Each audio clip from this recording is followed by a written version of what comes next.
Malam itu, Gita meninggalkan rumah mertuanya hanya dengan sebuah koper kecil dan air mata yang tak lagi mampu ia tahan, setelah mendengar rencana kejam mereka untuk menjual dirinya kepada pria tua demi mendapatkan uang. Mereka mengira wanita lumpuh yang duduk di kursi roda itu tidak akan pernah punya masa depan dan tidak akan ada pria yang mau menerimanya. Namun mereka tidak tahu, beberapa hari kemudian Gita justru akan bertemu dengan Jagat Maulana, seorang miliarder muda yang tampan dan dingin, lalu membuat pria itu melakukan sesuatu yang tidak pernah mereka bayangkan. Sebenarnya, apa yang membuat Jagat sampai berani berlutut dan melamar Gita di hadapan keluarga yang pernah menghina dirinya? Assalamualaikum warahmatullahi wabarakatuh. Halo semua, selamat datang di channel Salsabi, tempat berkumpulnya kisah-kisah penuh haru, perjuangan, cinta, dan pelajaran hidup. Yuk, siapkan hati dan simak ceritanya sampai selesai. Jangan lupa like, komen, dan subscribe channel Bunda agar tidak ketinggalan cerita menarik berikutnya. Dasar menantu cacat. Sudah tidak bisa apa-apa, masih saja mau tinggal di rumah ini. Suara Bu Ratna terdengar keras dari ruang makan. Gita yang sedang memegang gelas air langsung terdiam.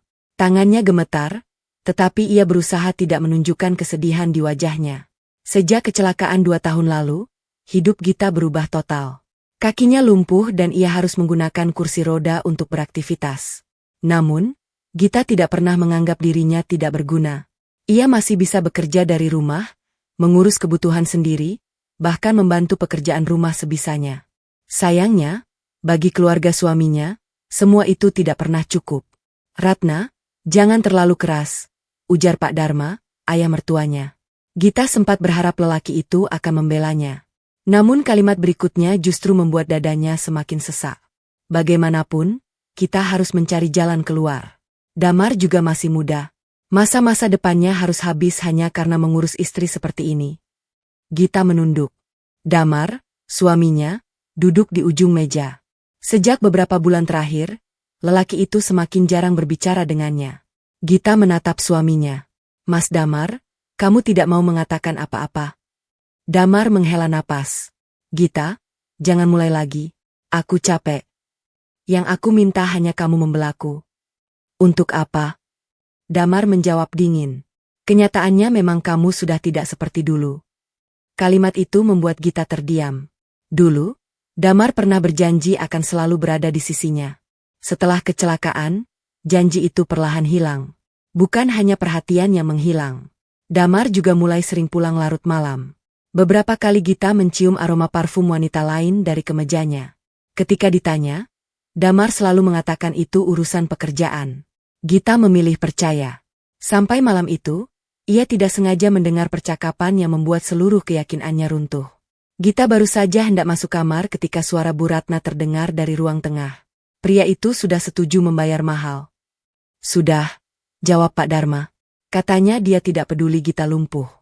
Yang penting perempuan itu mau tinggal bersamanya. Gita membeku di balik pintu. Bagus. Daripada menjadi beban di rumah ini, sahut Bu Ratna. Jantung Gita berdetak kencang.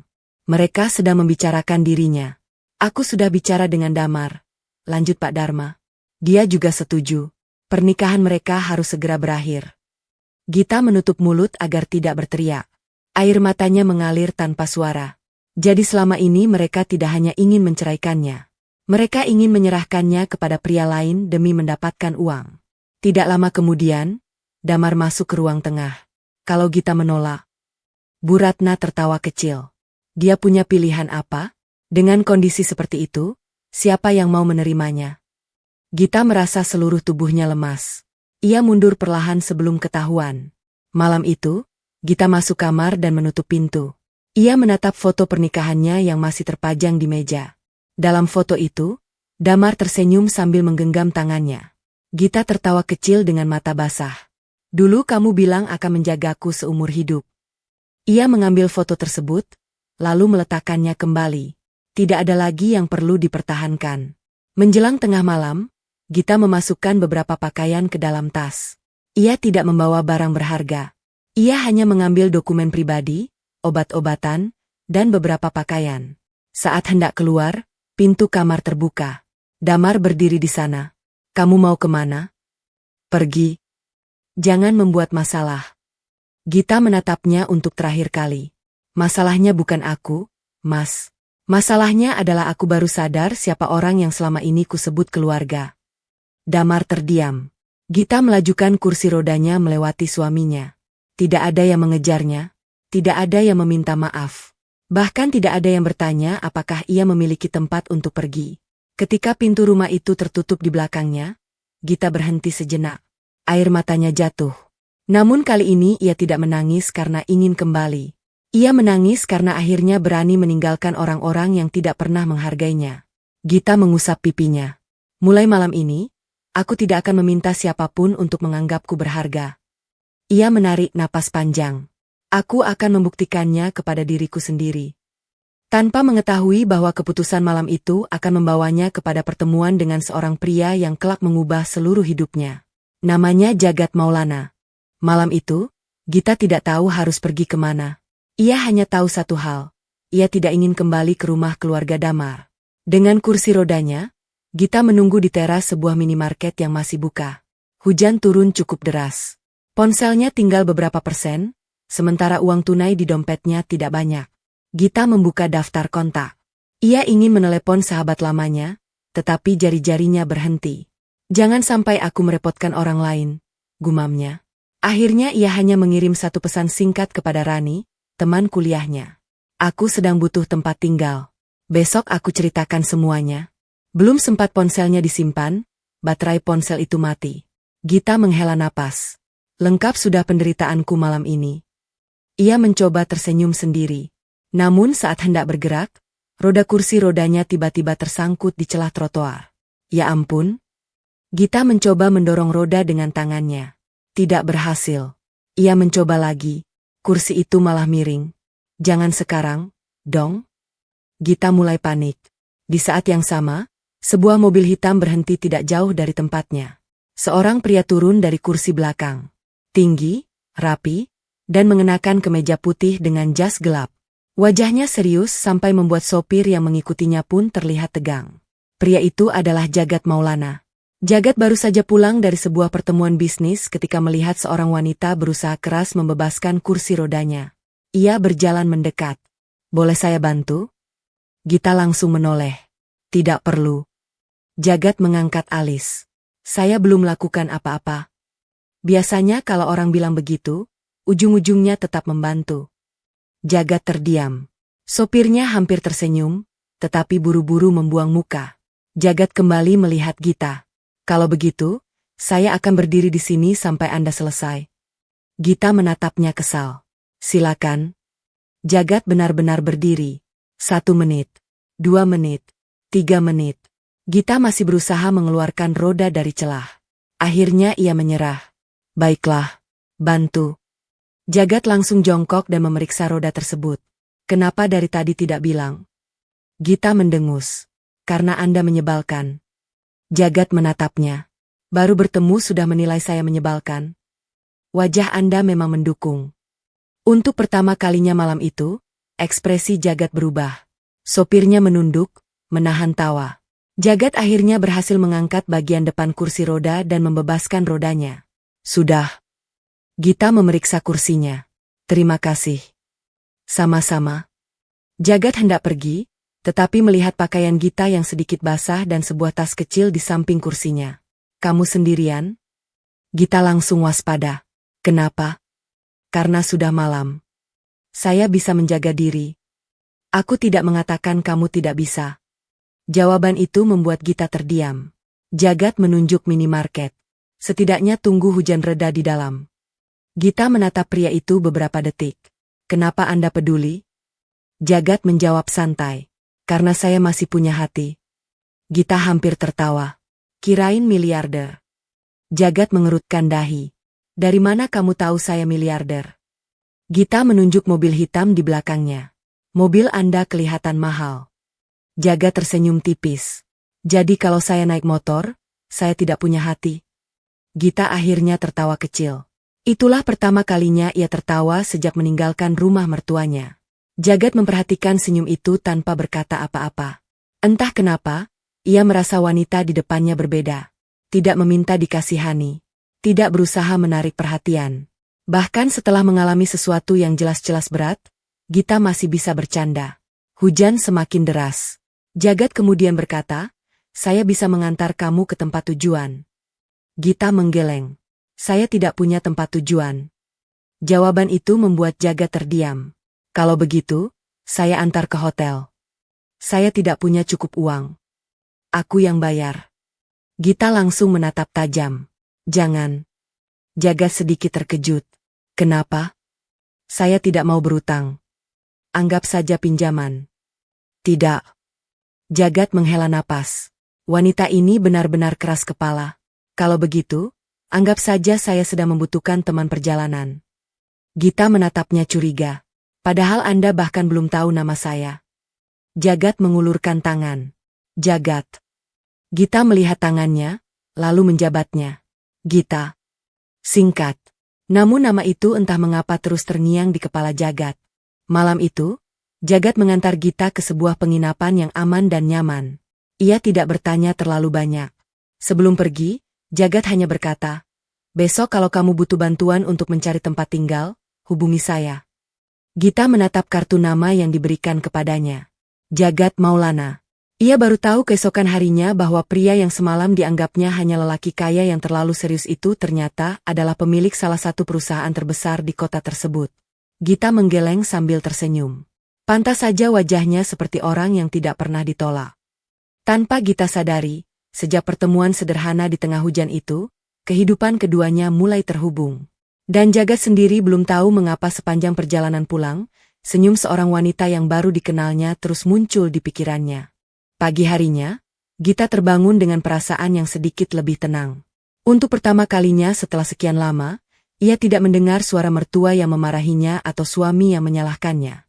Namun ketenangan itu tidak berlangsung lama. Perutnya berbunyi. Gita menatap jam, lalu tertawa kecil. Masalah hidup belum selesai, tapi perut sudah menuntut haknya. Ia turun ke lobi penginapan dengan kursi rodanya. Setelah sarapan sederhana, Gita mulai mencari tempat tinggal yang lebih murah.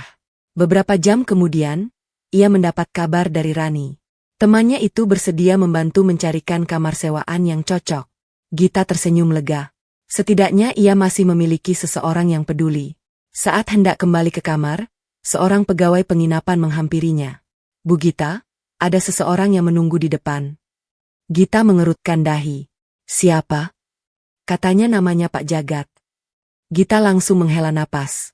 Kenapa dia datang lagi? Beberapa menit kemudian, Jagat masuk dengan pakaian kerja yang rapi. Tangannya membawa sebuah kotak makanan. Gita menatapnya heran. "Jangan bilang Anda datang untuk memastikan saya masih hidup." Jagat menyerahkan kotak itu. "Saya membawa sarapan." "Saya sudah sarapan." "Kalau begitu, makan siang." Gita membuka kotaknya. Isinya makanan lengkap. Ia menatap Jagat. "Kenapa repot-repot?" "Karena kemarin kamu pergi tanpa membawa apa-apa." Gita terdiam. Jagat menarik kursi dan duduk di depannya. "Saya juga sudah menemukan sebuah apartemen kecil yang aksesnya lebih mudah untuk kursi roda. Kalau kamu mau, kita bisa lihat." Gita langsung menolak. "Saya tidak mau menerima terlalu banyak bantuan." Jagat mengangguk. "Baik." Gita sedikit lega. Namun Jagat melanjutkan, "Kalau begitu, kamu bayar sendiri. Saya hanya menemani." Gita menatapnya. "Bukannya Anda yang menawarkan?" "Menawarkan menemani, bukan membayar." Gita terdiam beberapa detik. Kemudian ia tertawa. "Baru kali ini saya bertemu orang kaya yang perhitungan." Jagat tersenyum. "Bagus. Berarti kamu mulai mengenal saya." Mereka akhirnya pergi melihat apartemen tersebut. Tempatnya sederhana, tetapi nyaman. Ada lift, kamar mandi yang cukup luas, dan akses masuk yang tidak menyulitkan Gita. Gita langsung menyukainya. "Berapa sewanya?" Jagat menyebutkan jumlahnya. Gita mengangguk. "Masih masuk akal." "Saya kira kamu akan menawar." "Saya memang mau." Jagat tertawa kecil. "Silakan." Untuk pertama kalinya, keduanya terlihat seperti dua orang yang sudah lama mengenal. Jagat mulai sering datang.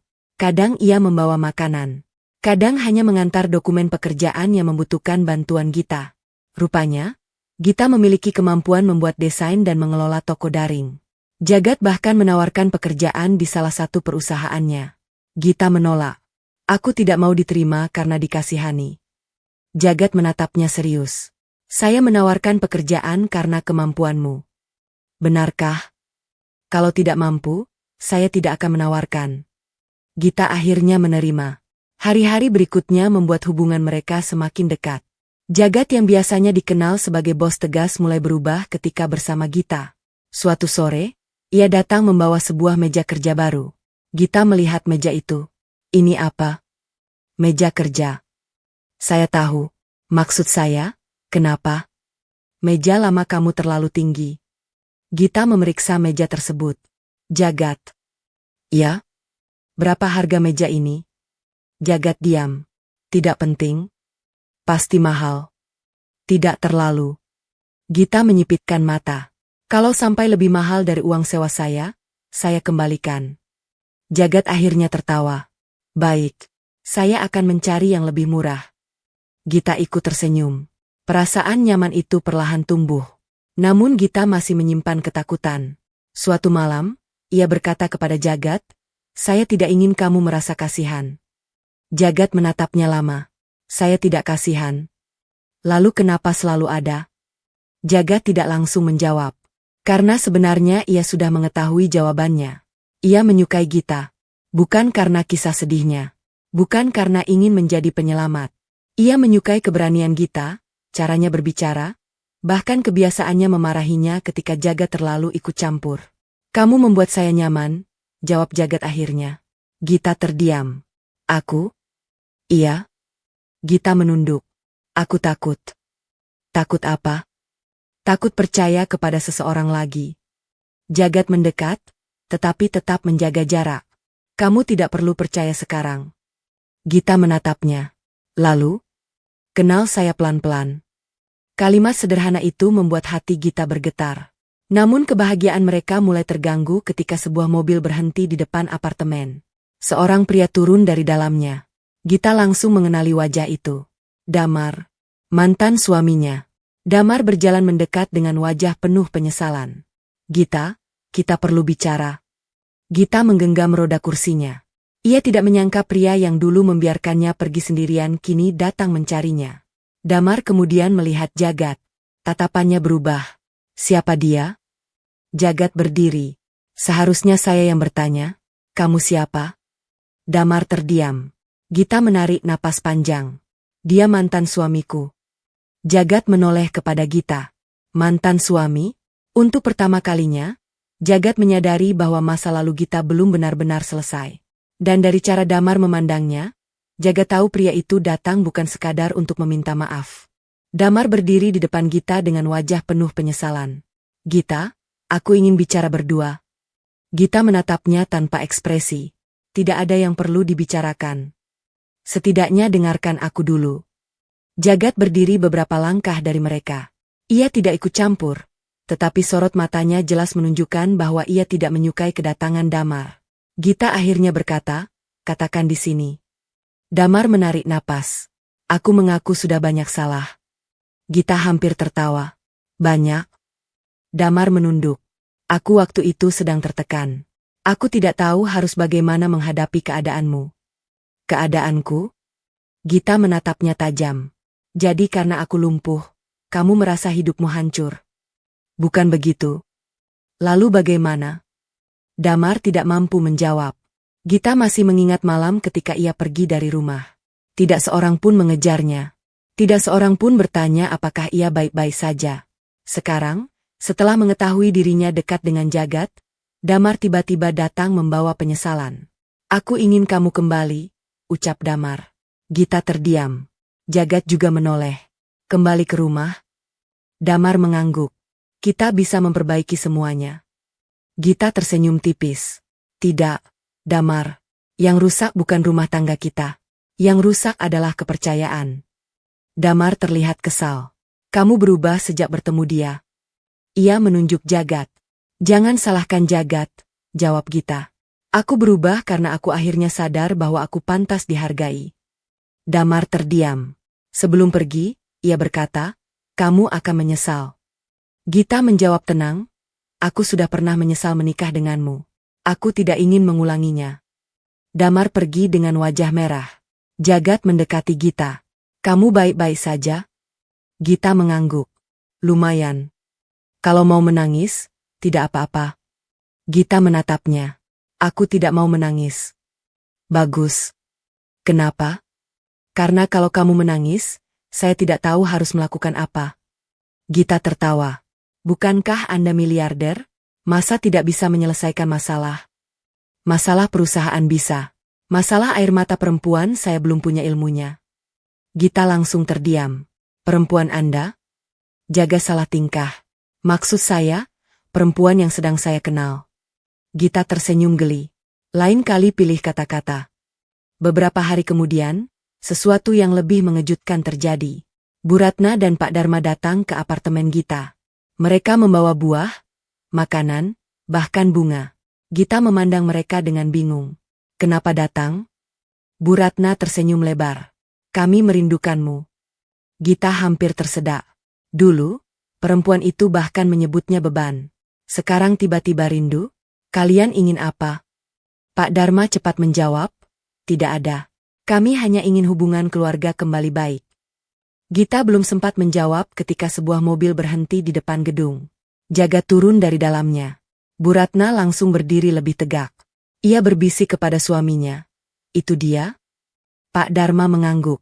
Bu Ratna segera merapikan rambutnya. Gita memperhatikan tingkah mereka. Ia akhirnya mengerti.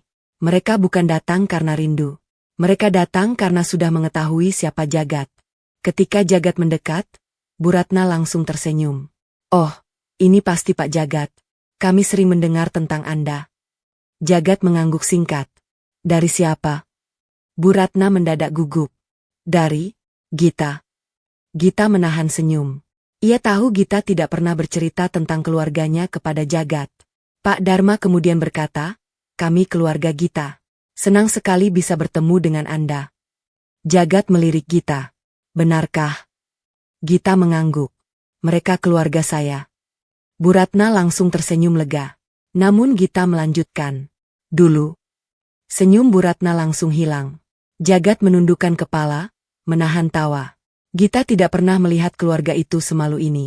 Bu Ratna mencoba mempertahankan wajahnya. Gita, jangan membawa masa lalu. Bukankah kalian yang datang membawa masa lalu? Tidak ada jawaban. Gita kemudian mengingat semua penghinaan yang pernah ia terima. Dulu kalian bilang aku tidak berguna. Kalian bahkan ingin menyerahkanku kepada orang lain demi uang. Pak Dharma menunduk. Kami menyesal. Menyesal karena sudah menyakitiku? Bu Ratna diam. Atau karena sekarang mereka tahu siapa pria yang berada di sisinya? Jawabannya sudah jelas. Jagat akhirnya bicara. Saya tidak tahu apa yang terjadi di keluarga ini, tetapi saya tahu satu hal. Semua orang menatapnya. Gita tidak membutuhkan orang yang datang ketika dia sudah berhasil bangkit. Kalimat itu membuat Bu Ratna dan Pak Dharma tidak mampu berkata-kata. Mereka akhirnya pergi. Setelah mobil mereka menghilang, Gita menghela napas. Aku merasa sedikit lega. Jagat menatapnya. Kamu ingin membalas mereka? Gita menggeleng. Tidak. Aku hanya ingin hidup tenang. Jagat tersenyum. Kalau begitu, kita buat hidupmu tenang. Gita menatapnya. Kita? Jagat terdiam sesaat. Kemudian ia tersenyum. Iya, kita. Malam itu, Jagat mengambil sebuah kotak kecil dari saku jasnya. Ia belum membukanya, namun satu keputusan sudah bulat di dalam hatinya. Ia tidak ingin hanya menjadi orang yang membantu Gita melewati masa sulit. Ia ingin menjadi pria yang mendampinginya untuk waktu yang jauh lebih panjang. Dan kali ini, Jagat tidak ingin menunggu terlalu lama. Ia ingin melamar Gita. Sejak kedatangan keluarga Damar, Gita merasa hidupnya kembali dipenuhi kejutan. Namun ia tidak tahu bahwa kejutan terbesar justru sedang dipersiapkan Jagat. Beberapa hari kemudian, Jagat menelepon Gita. Besok sore kamu kosong? Kenapa? Aku ingin mengajakmu ke sebuah acara. Acara apa? Rahasia. Gita langsung curiga. Jagat, kalau kamu mau menjebakku untuk menghadiri rapat perusahaan, aku tidak akan datang. Jagat tertawa. Bukan rapat. Pernikahan? Bukan. Pemakaman? Gita, Gita tertawa puas. Baiklah, aku ikut. Keesokan sore, Jagat datang menjemput. Ia tampak berbeda. Jas hitam, rambut tertata rapi, dan wajahnya terlihat lebih serius dari biasanya. Gita memperhatikannya. Kamu mau menghadiri acara penting? Iya. Kenapa wajahmu tegang? Jagat membuka pintu mobil. Aku tidak tegang. Kamu tegang. Aku tidak. Kamu bahkan salah memasukkan kunci mobil tadi. Jagat terdiam.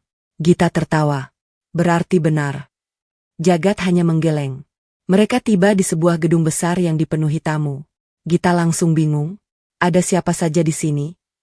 Nanti kamu tahu. Jagat mendorong kursi roda Gita menuju ruangan utama. Begitu pintu terbuka, Gita langsung berhenti. Di sana ada keluarga Damar. Bu Ratna, Pak Dharma, Damar, bahkan perempuan yang kini menjadi istri baru Damar. Gita menatap Jagat. Kenapa mereka ada di sini? Jagat tidak menjawab. Damar juga tampak bingung. Ia sama sekali tidak tahu alasan dirinya diundang. Bu Ratna justru tersenyum karena mengira acara tersebut berkaitan dengan bisnis keluarga. Namun beberapa detik kemudian, musik berhenti. Lampu utama diarahkan ke tengah ruangan. Jagat berjalan ke depan Gita. Ia kemudian berlutut. Gita membelalakan mata. Jagat. Pria itu mengeluarkan sebuah kotak kecil. Ruangan langsung hening. Jagat membuka kotak tersebut. Sebuah cincin terlihat di dalamnya. Gita menutup mulutnya karena terkejut. Aku sudah lama memikirkan ini, kata Jagat. Aku tahu hidupmu tidak mudah. Aku tahu kamu pernah disakiti oleh orang yang seharusnya menjagamu. Jagat menatap mata Gita. Tapi aku tidak melihatmu sebagai wanita yang harus diselamatkan. Gita mulai berkaca-kaca. Aku melihatmu sebagai wanita yang kuat, keras kepala, suka membantah, dan kadang membuatku pusing. Beberapa tamu tertawa. Gita ikut tersenyum sambil mengusap air matanya. Jagat melanjutkan, tapi justru semua itu yang membuatku jatuh cinta. Ruangan kembali hening. Gita, aku tidak menjanjikan hidup tanpa masalah. Aku juga tidak bisa menghapus masa lalumu. Jagat mengulurkan tangannya. Tapi aku bisa berjanji untuk tidak meninggalkanmu hanya karena hidup menjadi sulit. Gita menangis.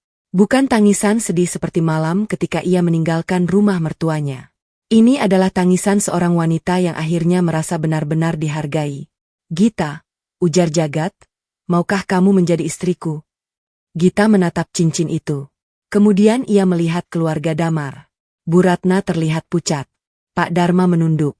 Damar seperti kehilangan kata-kata. Sementara istri barunya hanya bisa memandangi Gita dengan wajah malu. Dulu mereka menganggap Gita tidak akan pernah mendapatkan pria yang mau menerimanya. Sekarang seorang miliarder muda justru berlutut di hadapan wanita yang pernah mereka hina. Gita akhirnya mengangguk. Iya. Tepuk tangan langsung memenuhi ruangan. Jagat memasangkan cincin itu ke jari Gita. Kemudian ia berdiri dan menggenggam tangan wanita tersebut. Damar tiba-tiba maju. Gita, tunggu. Gita menoleh. Damar tampak panik. Kamu benar-benar mau menikah dengannya? Gita mengangguk. Iya. Tapi kita masih punya hubungan. Gita tersenyum. Tidak lagi. Damar terdiam. Aku sudah memberikan terlalu banyak kesempatan kepada orang yang tidak menghargai aku. Sekarang aku memilih orang yang menghargai aku sejak awal. Bu Ratna akhirnya berkata dengan suara bergetar.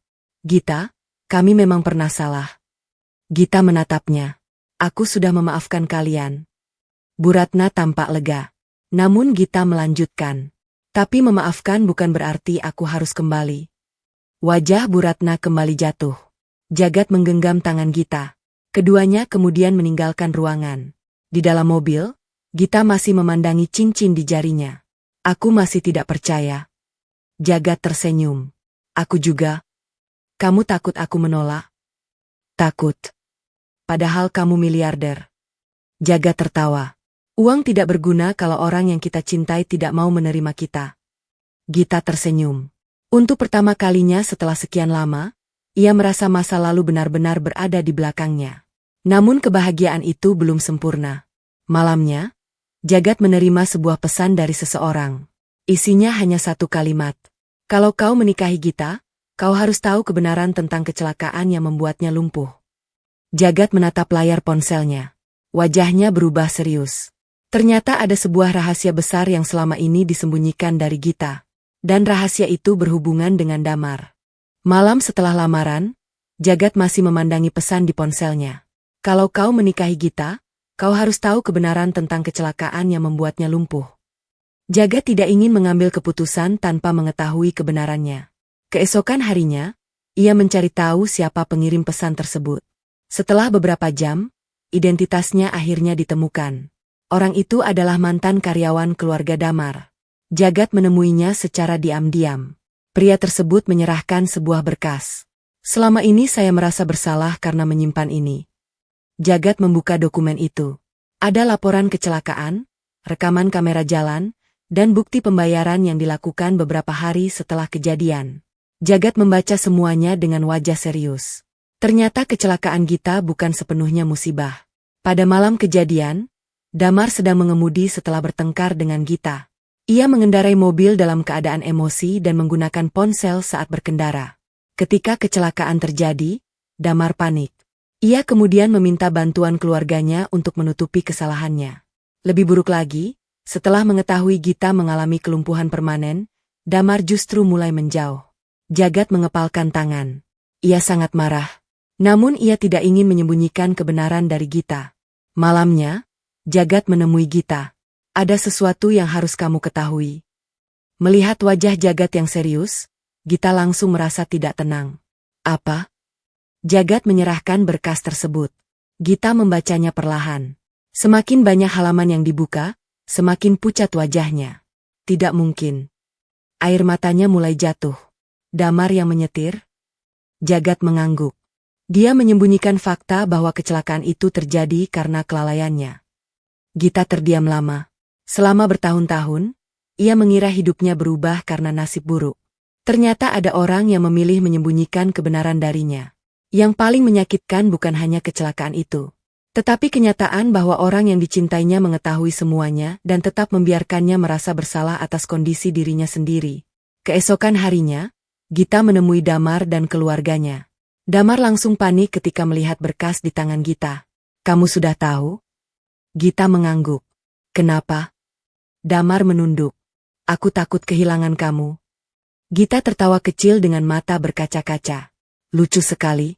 Kamu takut kehilangan aku, tapi setelah kecelakaan itu kamu justru meninggalkanku. Damar tidak mampu menjawab. Bu Ratna mencoba membela anaknya. Gita, waktu itu Damar juga sedang tertekan. Gita menatapnya. Lalu aku bagaimana? Bu Ratna diam. Aku kehilangan kemampuan berjalan. Aku kehilangan pekerjaanku. Aku kehilangan kepercayaan diriku. Tetapi kalian malah membuatku merasa bahwa semua itu adalah kesalahanku. Pak Dharma menunduk. Gita menarik napas panjang. Aku tidak datang untuk membalas. Damar menatapnya. Aku hanya ingin kalian tahu bahwa aku tidak pernah menjadi beban seperti yang kalian katakan. Gita kemudian berbalik. Damar mengejarnya. Gita, tunggu. Namun Gita tidak berhenti. Untuk pertama kalinya, ia tidak merasa perlu mendengar alasan dari orang-orang yang telah menyakitinya. Beberapa waktu kemudian, Gita dan Jagat menikah dalam sebuah acara sederhana. Tidak ada pesta berlebihan. Tidak ada kemewahan yang sengaja dipamerkan. Hanya keluarga dan sahabat terdekat yang benar-benar mendukung mereka. Saat acara selesai, Jagat mendekati Gita. Capek. Sedikit. Menyesal? Gita tersenyum. Tidak. Jagat duduk di sampingnya.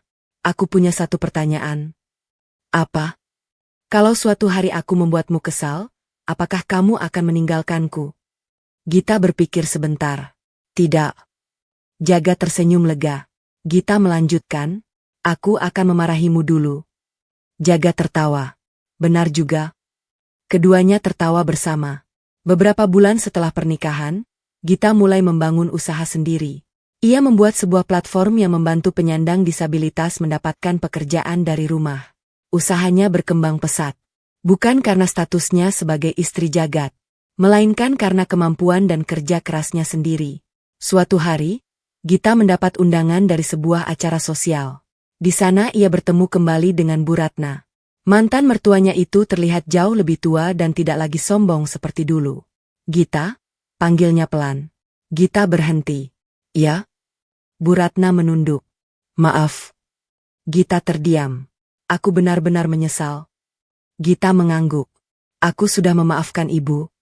Bu Ratna menangis. Gita kemudian berkata, tapi saya harap ibu belajar satu hal. Jangan pernah menghina seseorang hanya karena kondisi fisiknya. Bu Ratna mengangguk. Gita pergi meninggalkannya. Di luar gedung, Jagat sudah menunggu. Ayo pulang. Gita tersenyum. Mereka berjalan berdampingan. Gita memang masih menggunakan kursi roda. Kakinya belum kembali seperti dulu. Namun hidupnya sudah berubah sepenuhnya. Dulu ia pernah dianggap tidak berguna. Dulu ia pernah disebut menantu cacat. Dulu keluarganya sendiri bahkan ingin membuangnya demi mendapatkan uang. Sekarang, Gita tidak lagi peduli dengan semua hinaan itu. Karena ia akhirnya memahami sesuatu. Harga diri seseorang tidak ditentukan oleh kondisi tubuhnya. Dan kebahagiaan tidak harus datang dari orang yang pernah meninggalkan kita. Jagat menggenggam tangan Gita. Kamu bahagia? Gita menatap suaminya lalu tersenyum. Sekarang, iya. Jagat tersenyum. Bagus. Gita tertawa kecil. Kenapa? Karena aku tidak mau sudah melamar seorang wanita keras kepala, ternyata istriku masih suka cemberut. Gita langsung memukul lengannya pelan. Jagat. Mereka tertawa bersama. Untuk pertama kalinya, Gita tidak lagi melihat masa lalu sebagai luka. Ia melihatnya sebagai perjalanan yang membawanya sampai pada kehidupan yang lebih baik. Dan di sampingnya ada seorang pria yang tidak pernah melihat kursi rodanya sebagai kekurangan. Bagi Jagat, Gita tetaplah Gita. Wanita yang kuat, lucu, keras kepala, dan pantas dicintai. 1 tahun telah berlalu sejak Gita dan Jagat menikah. Hidup mereka jauh lebih tenang. Gita tetap menggunakan kursi roda, tetapi kini ia semakin mandiri. Usaha yang dibangunnya berkembang pesat dan telah membantu banyak penyandang disabilitas mendapatkan pekerjaan. Suatu pagi, Gita menerima sebuah undangan. Ia diundang menjadi pembicara dalam acara penghargaan untuk perempuan yang dianggap menginspirasi. Gita membaca surat itu beberapa kali. Aku? Jagat yang sedang menikmati kopi menoleh. Kenapa? Aku mendapat penghargaan. Jagat tersenyum. Memangnya siapa yang lebih pantas? Gita menggeleng. Aku masih merasa seperti Gita yang dulu. Jagat berdiri dan mendekatinya. Itulah masalahnya. Apa? Kamu masih melihat dirimu seperti orang yang dulu. Padahal kamu sudah jauh lebih kuat. Gita tersenyum. Hari acara tiba. Gita datang bersama Jagat. Banyak orang menyambutnya dengan hangat. Tidak ada yang memandang kursi rodanya dengan rasa kasihan. Di atas panggung, pembawa acara memperkenalkan Gita sebagai pengusaha sekaligus aktivis yang memperjuangkan kesempatan kerja bagi penyandang disabilitas. Ketika namanya dipanggil, Gita maju. Ia memegang mikrofon. Dulu saya pernah dianggap tidak berguna hanya karena saya tidak bisa berjalan. Ruangan mendadak hening. Saya pernah disebut beban.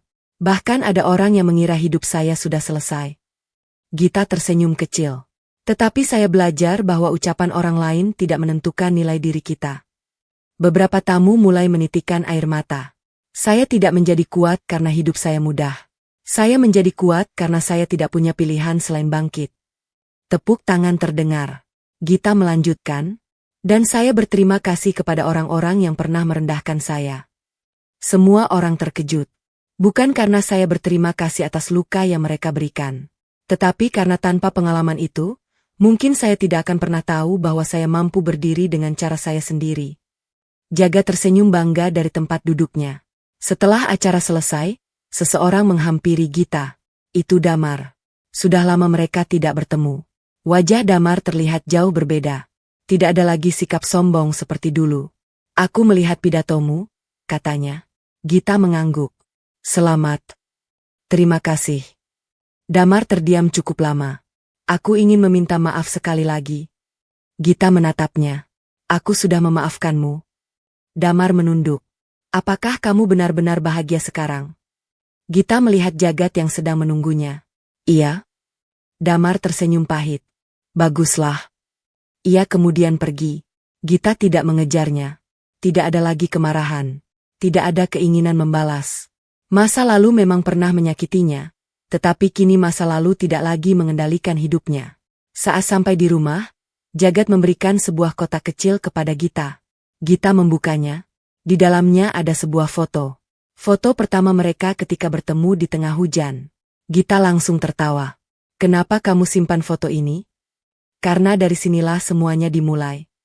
Wajahku waktu itu kusut sekali. Menurutku cantik. Kamu pasti bohong. Tidak. Gita menatap foto tersebut. Dulu, ia sedang kehilangan semuanya. Sekarang, ia memiliki kehidupan yang tidak pernah berani ia bayangkan. Seorang suami yang mencintainya. Usaha yang ia bangun sendiri. Orang-orang yang menghargainya. Dan yang paling penting, dirinya sendiri. Jagat menggenggam tangan Gita. Kalau boleh mengulang waktu, aku tetap akan memilih malam itu. Gita tersenyum. Kenapa? Karena kalau malam itu aku tidak melihatmu, mungkin aku tidak akan pernah tahu bahwa wanita paling keras kepala di dunia ternyata bisa menjadi orang yang paling aku cintai. Gita tertawa. Jadi dari dulu kamu menganggapku keras kepala? Sejak 5 menit pertama. Gita langsung mencubit lengannya. Jagat tertawa. Rumah itu dipenuhi suara mereka. Gita kemudian memandang keluar jendela. Ia tidak lagi bertanya mengapa kecelakaan itu harus terjadi. Ia juga tidak lagi bertanya mengapa keluarganya dulu tega menyakitinya. Karena sekarang ia tahu, tidak semua pertanyaan membutuhkan jawaban. Ada hal-hal yang cukup dijadikan pelajaran. Gita pernah kehilangan suami, keluarga, dan kehidupan yang ia kenal. Namun dari semua kehilangan itu, ia menemukan sesuatu yang jauh lebih berharga. Ia menemukan keberanian untuk mencintai dirinya sendiri. Dan ketika Jagat menggenggam tangannya, Gita tahu satu hal. Ia tidak perlu menjadi sempurna untuk dicintai. Ia hanya perlu menjadi dirinya sendiri. Tamat.